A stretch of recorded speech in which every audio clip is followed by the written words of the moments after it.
And we're back here in Northport with the Braves. I'm Kevin McAlpin, and this is 680 The Fan's continuing coverage of Spring Training 2020. Today is Monday, March the 9th. Braves are playing under the lights here again tonight in Northport as the Red Sox make the hour drive north up I-75 from Fort Myers here tonight. King Felix making his fourth start of the spring, and it's a 6 o'clock first pitch right here on ESPN Radio 103.7 back in Atlanta. And of course, you can tune into all the coverage on the MLB At Bat app as well. If you missed the game yesterday, Braves lost 1-0 in Tampa to the New York Yankees, a game that was started by Sean Newcomb, whose strong spring continued yesterday afternoon. 4 scoreless innings. He scattered 3 base hits, walked a couple, and struck out 4. So really good stuff from Sean Newcomb. Again, a guy who, if he's not the fourth starter, I'll be completely blown away. Something will have gone drastically wrong over the next 2 weeks if Sean Newcomb is not starting the final game of the first series of the regular season in Arizona. Newcomb, through 3 starts this spring, has given up just 2 earned runs on 8 base hits in 9 innings worth of work. Better than a strikeout per inning. 11 strikeouts in 9 innings worth of work this spring for the 27-year-old left-hander, who I think what you're seeing is a guy carrying the momentum of everything he accomplished coming out of the bullpen last season, a guy who's gotten an opportunity once again here this spring, and he has made the most of it. So again, 2 earned runs in 9 innings worth of work. I'm not very good at math, but that's a 2 ERA with 11 strikeouts in those 9 innings worth of work. Fastball command has been really good for Sean Newcomb, but I thought yesterday his changeup and his curveball were probably the best we've seen all spring. So really good signs in the right direction for Sean Newcomb, who again, we've talked about it coming to camp. Who's going to make the most of their opportunities? Well, so far so good for Sean Newcomb through 3 Grapefruit League appearances. Also saw Will Smith go an inning and a third.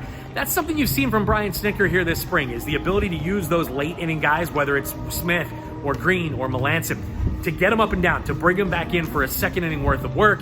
And again, just a couple of days from now, on the 12th of March, is when Major League Baseball institutes the 3-batter minimum rule. So again, the ability for the Braves to find guys that can go out, maybe close out an inning and go back out and start another one. They're trying to find that versatility, and so far so good from everyone they've given that chance to. Good couple of innings out of Shane Green a few days ago. But again, an inning and a third for Will Smith. He's given up just 1 earned run in 4 1/3 innings here in Grapefruit League play. It was another 0 for Ronald Acuna Jr. yesterday. He was 0 for 3 with 3 strikeouts in 3 trips to the plate. So far this spring, 2 for 24 for Ronald Acuna Jr.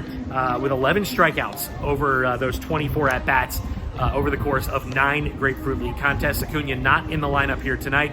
We expect to see him back in the lineup tomorrow when the Houston Astros take the ride over here to Northport. As I mentioned, King Felix Hernandez gets his 4th outing of the spring here tonight. So far, so good for the 33-year-old right-hander. He's allowed just 2 earned runs in 8 2/3 innings worth of work, with 8 strikeouts in 8 2/3 innings. The curveball has been really good for Felix Hernandez.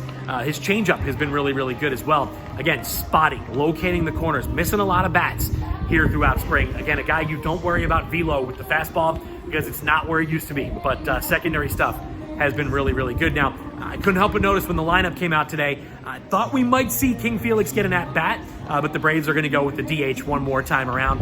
After this last start, he was actually asked about getting a chance to swing the bat here. He goes, I forgot. I'm going to have to hit the batting cage. Maybe he asked Snit for just one more time around until he has to go out there and swing the bat. Again, tonight, 6 o'clock first pitch. The Braves taking on the Boston Red Sox here in Northport. Wind is blowing out to left, so we'll see if that affects Felix Hernandez. If anything, the swirling wind here at Cool Today Park, I think, has actually helped some pitchers. Mike Foltynewicz over the weekend saying his breaking ball was dancing all over the place with this wind, and we'll see if it affects Felix Hernandez, if it does, or if it does, how it does here this evening. Again, first pitch is 6 o'clock as the wind fires up here as I'm talking about it. 6 Eastern on ESPN Radio 103.7 or MLB At Bat. Jim Powell and Greg Olson have the call, as the Red Sox will have a familiar face. Our old friend Ryan Weber, the right-hander, will be on the mound for the Red Sox again here at 6 o'clock Eastern. And again, make sure you're following all of our coverage from spring training before we blow away on 680 The Fan on Facebook, Twitter, and Instagram.